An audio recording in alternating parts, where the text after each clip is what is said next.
The following is a presentation of the Retro Network.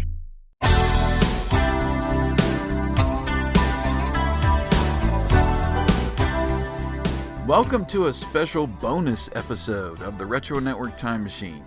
Jason here, of course, and first of all, thank you to everyone who left me feedback. It sounds like the new narrative format was a hit. I realize I'm no Gene Shepard when it comes to storytelling, but in the spirit of trying to capture a moment in time, I think I pulled it off pretty well. Regarding the baseball episode, I posed an opportunity for you listeners to share your stories or reaction. Of course, we've got the TRN hotline set up like I mentioned during the episode. You can leave a voicemail there, or you can just comment on social media or on the Retro Network website. While I wasn't sure I'd get enough to do this bonus episode, I decided to go ahead and do one anyway, since a really fun piece of feedback came in that just, made my day. First, I got several comments from my friends at the Retro Network. Chad Droz, who is a writer over there and also is helping us out with his graphic design skills, he did leave a voicemail, so let's go ahead and play that. Hey, Jason, just finished listening to the new format of the Time Machine, and I think it's going to be a great listen, sharing your childhood memories. Yeah, I could relate a lot to some of the sporting memories you had as a child up there in Clearfield. The equivalent for me was not baseball, but basketball. I played basketball for well over 10 years, every winter and every summer. So, I've got fond memories of playing and the kids that I played with, the guys that I played with, and the coaches. But one thing I chuckled at when you shared your story of having your name in the local paper, my parents would, my mom specifically would, look in our small newspaper, which was called the Somerville Journal Scene, and they would put the results of the basketball games. I played through the YMCA, so when your story about the star, you were the star of the game, but unfortunately for the wrong team, it hit home because I remember I had a newspaper clipping that I think followed along very similarly. So I dug out my old binder of photos and newspaper clippings, and I found it exactly, and it reads, "The Magic had no trouble handling Pinewood, 52-12. 3 players for Pinewood scored in double digits. Chad Droz had 13, and it goes on to mention a few of my other teammates. But unfortunately, Pinewood only scored 12, and I scored 13, so they had me listed for Pinewood instead of the Magic that year. So anyway, I thought that was funny that we both had similar stories. But look forward to listening to future podcasts, and keep up the good work, man. Thanks. So I guess it wasn't just my hometown paper that had some reporters that weren't too keen on the details. It's pretty crazy to think how the importance of getting your name in the newspaper has just diminished over the years. There was always those times like graduation or an engagement or a wedding, even an obituary where families wanted to really celebrate or memorialize loved ones. I still have a yellow clipping of me actually showing off a buck that I got as a young hunter that my dad was super proud of and had up on the refrigerator for the longest time. Nowadays, we just post announcements to Facebook and call it good. Newspapers were just heralded a lot more before the internet came along. Thanks, Chad, for that message, and there just might be a basketball episode in the future. With my small private school, I actually had the opportunity to play with the varsity team in 8th grade, and our gym and the gyms that we played at around Central PA were really quirky, so I think it might make for some good storytelling. Chad also asked me if I've ever reconnected with Coach Bibby, and I did get the opportunity several years ago when we were home for a visit. I just happened to run into him at a restaurant, and I got to tell him how much I appreciated my time when he was my coach and tell him a little bit about my family.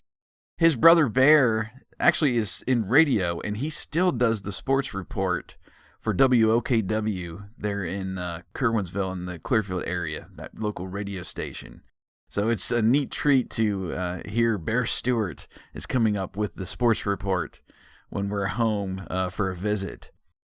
My co-host of the Thrift Store Horde and Wax Pack Flashback, Adam Pope, he left me a quick comment. He said, quote, "Just listen to Jason's Baseball Memories Time Machine episode, worthy of Gene Shepard," unquote. Well, like I said earlier, I'm not quite there yet, but I do have a story coming up that is sort of my version of the Red Ryder BB gun. I can't wait for you guys to hear that one. Jeff Westerman, who has been a listener going all the way back to season 1 of the Time Machine with myself and Mickey, he left a comment, quote, "Just finished listening, loved hearing about your grand slam with the orange creamsicle bat and the father and son moments. Brought back a lot of fun summertime memories, especially from the ballpark, like hearing Take Me Out to the Ball Game, Louie Louie, Wild Thing, John Fogerty's Center Field, and other songs a million times it seemed during the season. During my high school years, I worked as a vendor at the ballpark, concerts, and basketball games at the arena. I would march up and down the tiers of the stadium yelling, 'Popcorn, peanuts, $1.25, Cracker Jacks, get your Cracker Jacks.' I had a wicked arm too and could throw a bag of peanuts to the middle of a row 5 rows up or down from me, and then they would pass the money to the aisle," unquote. Now going back to the music part of that, yeah, it's funny how ballparks have their own music. John Fogerty's Center Field was a song I had on a 45 record as a kid, and I would play it on our home stereo all the time. I got to the point where I always tried to swing my imaginary bat when you hear the sound effect in the song after he sings "A Moment in the Sun." I didn't go to my first big league game until 1991 when my uncle drove me to Three Rivers Stadium in Pittsburgh.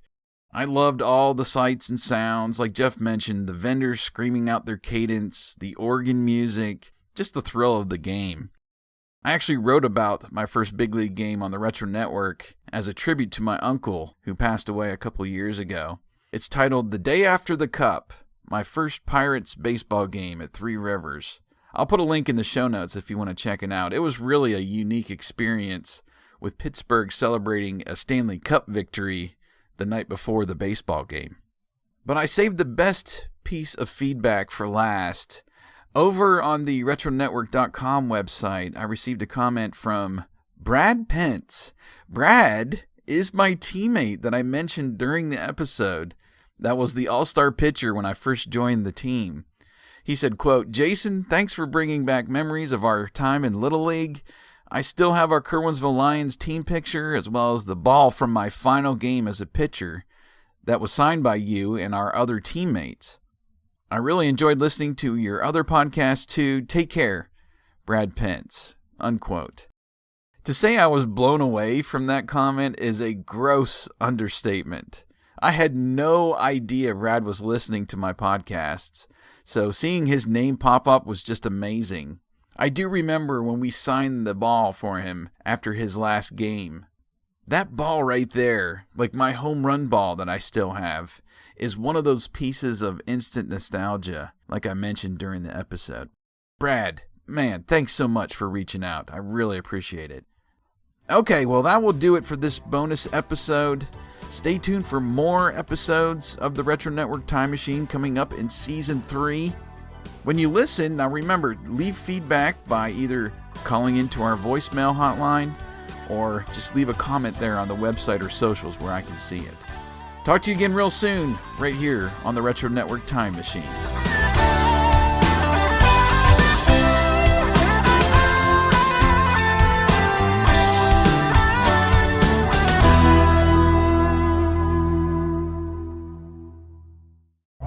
This has been a presentation of the Retro Network.